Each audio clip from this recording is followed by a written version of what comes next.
اس دنیا میں زیادہ جینے کی خواہش ہر انسان میں تقریباً پائی جاتی ہے. اسی طریقے سے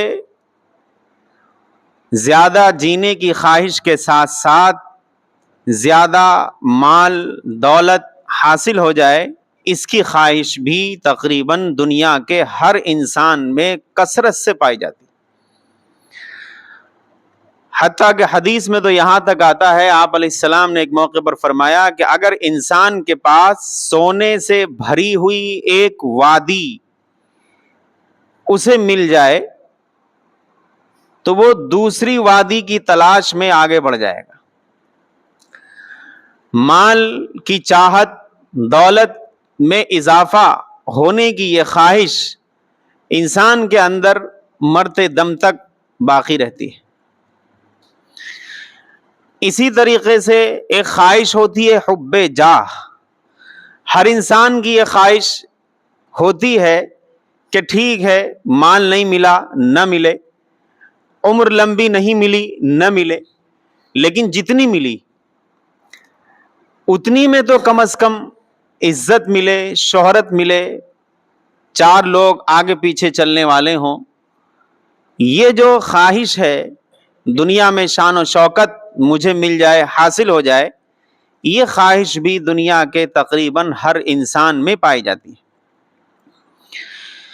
ان تمام خواہشات کی بنا پر دنیا میں انسان دنیا سے کچھ حاصل کر بھی لے، لیکن آخرت جو اصل زندگی ہے اس میں انسان کچھ نہیں حاصل کر سکتا.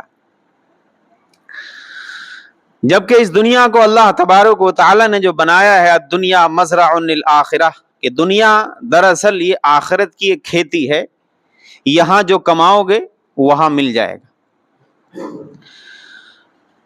ہم لوگوں کی صورتحال یہ ہے کہ بالکل اس آخرت کی ہمیشہ والی زندگی سے غافل ہو کر دنیا میں جی رہے ہیں. جبکہ قرآن پاک میں، حدیث شریف میں رسول اللہ صلی اللہ علیہ وسلم نے بہت سی جگہوں پر، بہت سے موقعوں پر یہ بات ارشاد فرمائی کہ دنیا ایمان والے کے لیے اصل ٹھکانہ نہیں ہے. اصل ٹھکانہ ایمان والے کا وہ آخرت ہے، وہ جنت ہے، لہذا اس کی فکر کرنی چاہیے. امام غزالی رحمۃ اللہ علیہ مشہور عالم گزرے ہیں، بڑے امام گزرے ہیں. وہ بیان کرتے ہیں کہ ایک بار وہ کسی امیر، کسی بڑے آدمی کے پاس ان کا جانا ہوا، اس کے گھر پہنچے، اور پہنچنے کے بعد جب وہاں کا حال دیکھا تو دیکھا کہ امیر صاحب اپنی بیوی کو ڈانٹ رہے ہیں کہ میرے کپڑے کہاں ہیں، اپنے نوکر ملازم خادموں کو ڈانٹ رہے ہیں کہ میرا سواری تیار ہوئی کہ نہیں ہوئی، میرا گھوڑا تیار ہوا کہ نہیں ہوا، اپنے گھر کے اور لوگوں پر بھڑک رہے ہیں، غصہ کر رہے ہیں. امام غزالی رحمۃ اللہ علیہ کہتے ہیں کہ میں نے ان سے پوچھا کہ جناب آپ جو اتنا غصہ کر رہے ہیں اور اتنی جو یہ تیاری آپ کر رہے ہیں، اپنے آپ کو بنا رہے ہیں، سنوار رہے ہیں، کیا وجہ ہے آخر؟ وہ کہنے لگے کہ امام صاحب آج مجھے بادشاہ نے بلایا ہے اور بادشاہ سے ملنے کے لیے میں جا رہا ہوں، تو میں چاہتا ہوں کہ جب بادشاہ کے پاس پہنچوں تو میرا لباس، میرا جوتا چپل، میری پگڑی، میری سواری، میرے ملازم نوکر چاکر سب بالکل اچھا رہے، اور بادشاہ کے سامنے جب میں جاؤں تو بادشاہ سلامت مجھے دیکھ کر خوش ہو جائیں. اس طرح تیاری کر کے ان کے پاس میں جانا چاہتا ہوں. امام غزالی رحمۃ اللہ علیہ نے اس موقع پر ایک بات ان سے کہی کہ امیر صاحب، آپ ایک دنیا کے بادشاہ کے پاس جا رہے ہیں اور اتنا بن سنور کے، اتنا سج دھج کے آپ جا رہے ہیں، آپ ذرا یہ بتائیے کہ جو تمام جہانوں کا بادشاہ ہے، جو احکم الحاکمین ملک الملوک ہے، اس بادشاہ کے دربار میں حاضر ہونے کے لیے آپ نے کیا تیاری کی ہے؟ اب وہ امیر صاحب خاموش ہو گئے. یہی حال تقریباً ہم لوگوں کا ہے. کسی شادی بیاہ میں جانا ہو، کسی سے ملنے کے لیے جانا ہو تو ہم بالکل بن سنور کے جاتے ہیں، اچھے سے اچھا لباس پہنیں گے, اچھی سے اچھی خوشبو استعمال کریں گے, جوتا چپل اچھے سے اچھا, کوشش یہ کریں گے جو گاڑی ہمارے پاس پرانی ہے اس میں نہ بیٹھنا پڑے, کسی پڑوسی کی ہی صحیح, کسی دوسرے کی صحیح, مانگی ہوئی صحیح, اچھی سے اچھی گاڑی میں ہمیں بیٹھنے کو مل جائے.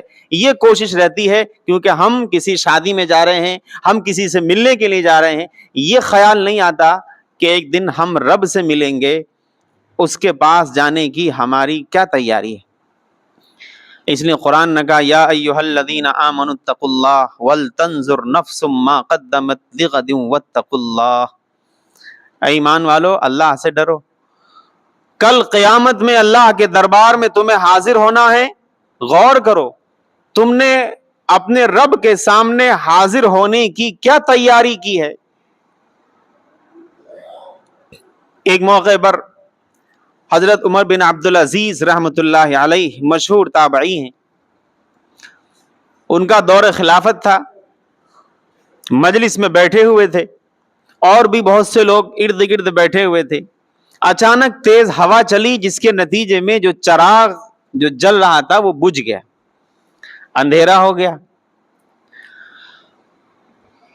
کچھ دیر کے بعد جو خادم تھا اس نے دوبارہ چراغ جلایا, روشنی پھیل گئی. دیکھا کہ عمر بن عبدالعزیز رو رہے ہیں, آنکھ سے آنسو بہ رہے ہیں.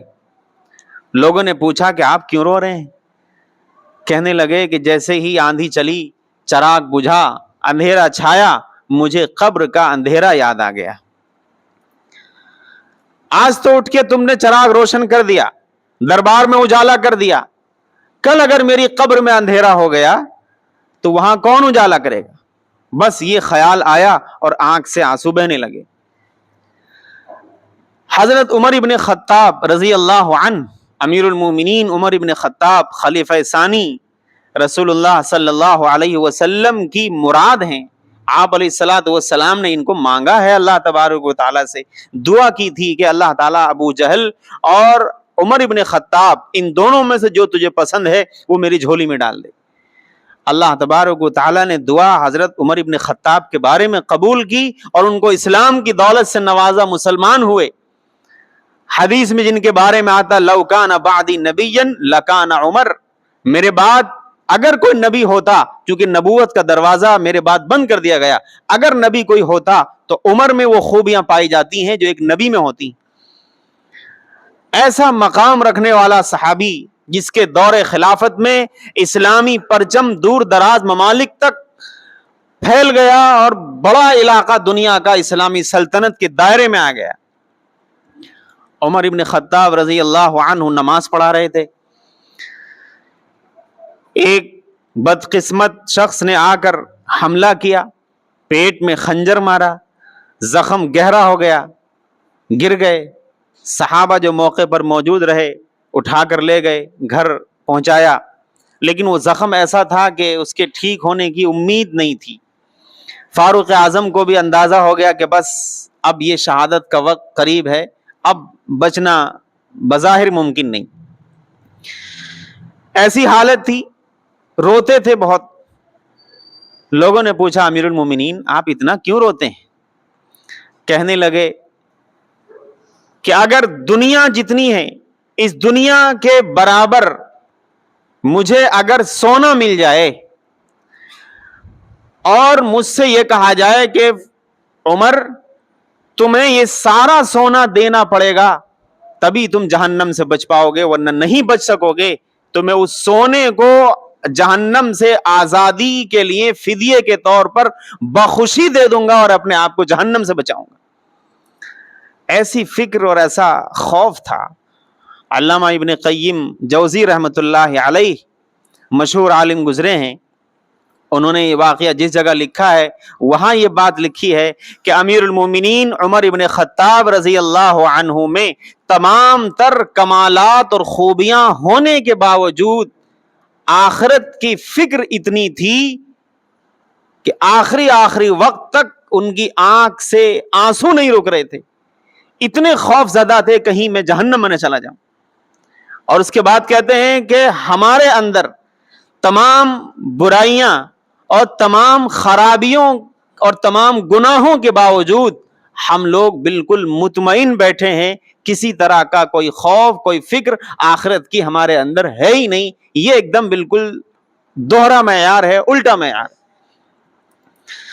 مشہور بادشاہ گزرے ہیں خلیفہ ہارون رشید, ان کے دور میں ایک شخص ہوا کرتا تھا بہلول دانا, بڑا چالاک زیرک سمجھدار بڑا عقل مند دانش مند شخص ہوا کرتا تھا. خلیفہ ہارون رشید رحمت اللہ علیہ کے ہاتھ میں ایک چھڑی تھی, ایک ڈنڈا تھا, کھڑے تھے, ادھر سے بہلول دانا کا گزر ہوا.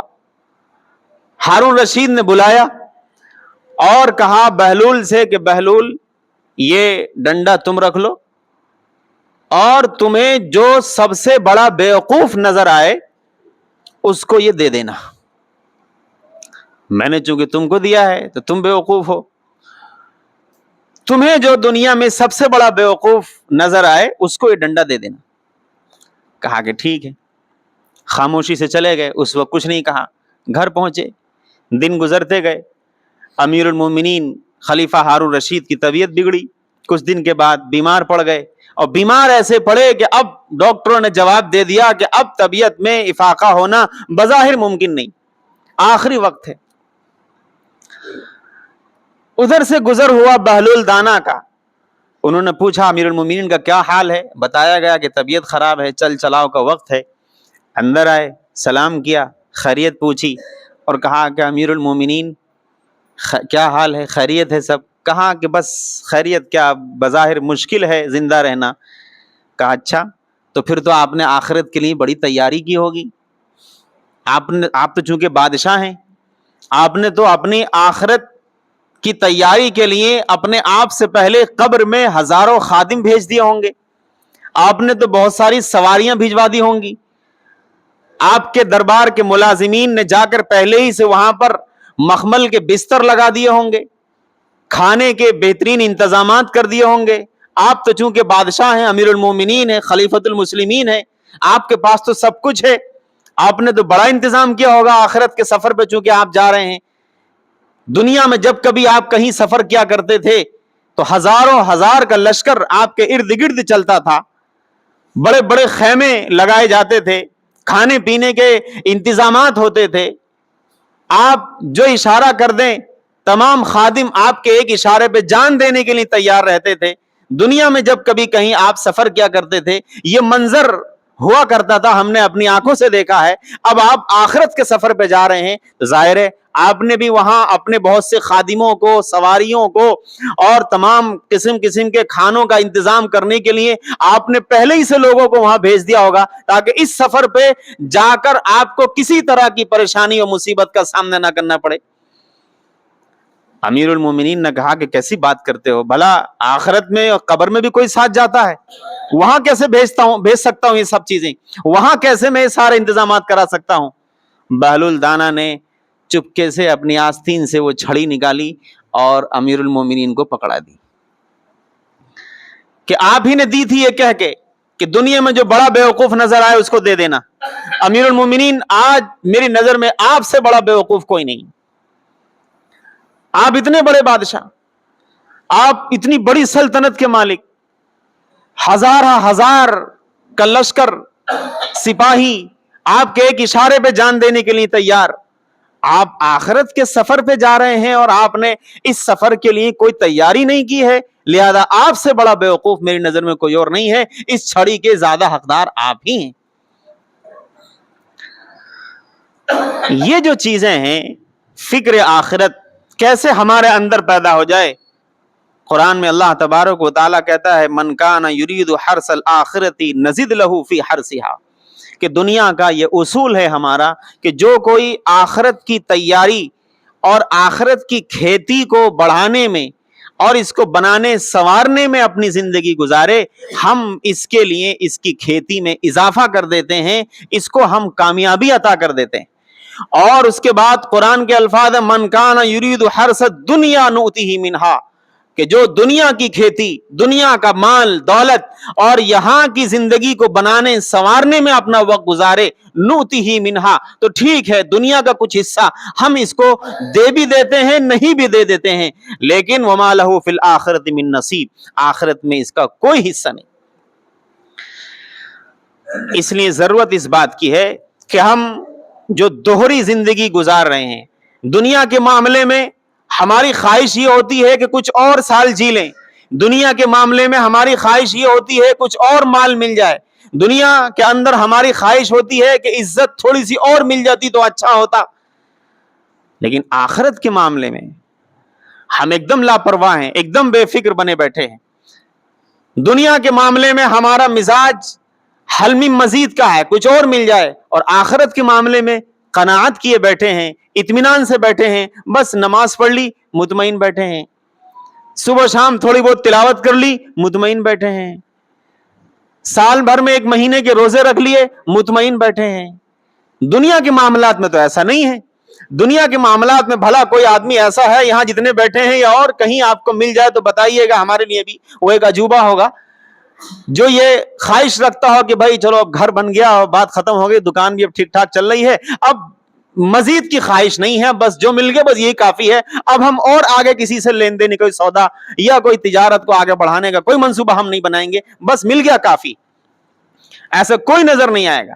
آخرت کے معاملے میں وہی 5 وقت کی نماز، وہی تھوڑی بہت تلاوت، وہی رمضان کے روزے، وہی تھوڑا بہت اللہ کی راہ میں خرچ، اس پر قناعت کیے بیٹھے ہیں، اور پھر اس سے آگے بڑھ کر جو ایک دینداری کا بھی دوہرا معیار، مسجد میں دیندار ہیں، مسجد سے نکلتے ہی بے دینی، یار دوستوں کی مجلس میں بیٹھک میں بیٹھے ہوئے ہیں، بہت خوش مزاج ہیں، بڑے بااخلاق ہیں اور اچھے انداز سے پیش آ رہے ہیں، گھر میں جیسے ہی آئے بیوی سے جھگڑے، بچوں سے ڈانٹ ڈپٹ، ماں باپ سے لڑائی جھگڑا۔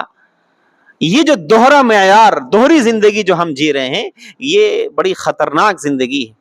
ضرورت اس بات کی ہے کہ قرآن نے کہا وَسَارِعُوا إِلَىٰ مَغْفِرَةٍ مِّن رَّبِّكُمْ وَجَنَّةٍ عَرْضُهَا السَّمَاوَاتُ وَالْأَرْضُ أُعِدَّتْ لِلْمُتَّقِينَ، اے لوگو اپنے رب کی طرف، اپنے رب کی مغفرت کی طرف دوڑ لگاؤ، اس میں ایک دوسرے سے آگے بڑھنے کی کوشش کرو، اور اس جنت کو حاصل کرنے میں سبقت کرو، فکر کرو، کوشش کرو، جس جنت کو اللہ تبارک و تعالیٰ کہتا ہے اعدت للمتقین، جس کو اللہ نے پرہیزگار لوگوں کے لیے، اپنے آپ سے ڈرنے والے لوگوں کے لیے تیار کیا ہے۔ اس جنت کو حاصل کرنے کے لیے ایک دوسرے سے کمپٹیشن کرو، آگے بڑھو نیکیوں میں۔